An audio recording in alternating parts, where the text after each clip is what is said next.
ભૂપેન્દ્ર પટેલ સરકાર ઉપર દયા આવે છે. તમે લોકો ડ્રગ્સ પકડી નથી શકતા.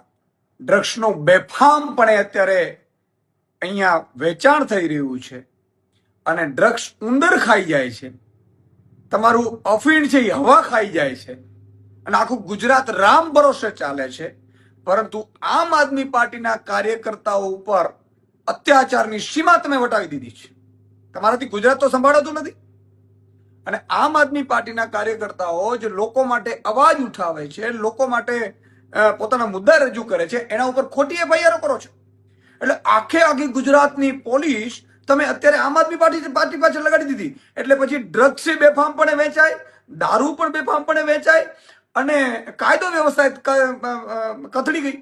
શું કામ? તો કે બધી પોલીસ આમ આદમી પાર્ટી પાછળ લગાડી દીધી. શરમ આવવી જોઈએ તમને, શરમ. તમને ઈ બીક છે કે આમ આદમી પાર્ટી વાળા ચૂંટણી લડશે, પ્રજા એને મત આપશે, જીતી જશે તો અમારા ગુજરાતથી ઉતારા ભરવા પડશે.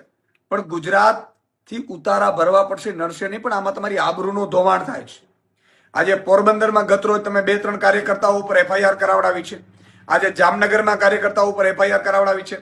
તમે જામનગરમાં અમારા જે સહયોગી મિત્રો છે એમના ઉપર તમે ખોટી એફઆઈઆરો કરાવીને એને જેલમાં બેસાડી દીધા છે.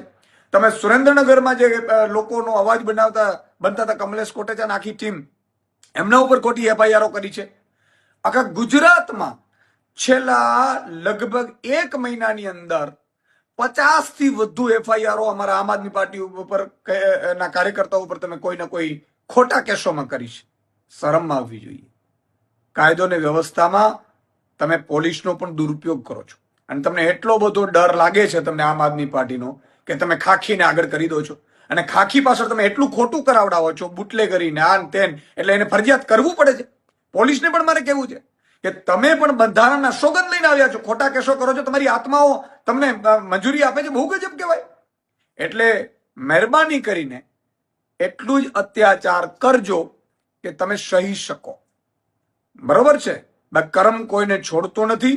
આમ આદમી પાર્ટીના કાર્યકર્તાઓને આજે તમે જેલમાં નાખશો, ફરીથી એ બહાર આવશે, ફરીથી મજબૂતાઈથી લડશે, તમને ભગાડશે ત્યાંથી. અને ગુજરાતની જનતાને પણ કહેવા માંગુ છું કે આ રાવણ અને કંસની ઓલાદ જેવી આ સરકારને વહેલી તકે છોડાવવા માટે, એની જાળમાંથી છોડાવવા માટે અમે એક થઈને લડી રહ્યા છીએ. અમારા ઉપર અત્યાચાર થશે, પોલીસ લાઠીચાર્જ કરશે, ખોટા કેસ કરશે, જેલમાં જવું પડશે, અમે ડરીશું નહીં.